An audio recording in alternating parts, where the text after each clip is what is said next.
ವಸಂತ ಕಾಲ ಬಂದಾಗ ಮಾವು ಚಿಗುರಲೇಬೇಕು,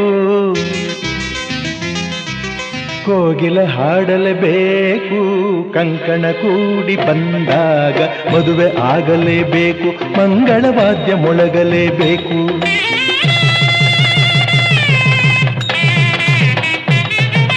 ಹೊಸಬಾಳ ಹೊಸಿಲಲ್ಲಿ ನಸುನಾಚಿ ನಿಂತಾಗ ನಿನ್ನಂದನ ನೋಡಬೇಕು. ವಸಂತ ಕಾಲ ಬಂದಾಗ ಮಾವು ಚಿಗುರಲೇಬೇಕು, ಕೋಗಿಲ ಹಾಡಲೇಬೇಕು, ಕಂಕಣ ಕೂಡಿ ಬಂದಾಗ ಮದುವೆ ಆಗಲೇಬೇಕು, ಮಂಗಳವಾದ್ಯ ಮೊಳಗಲೇಬೇಕು.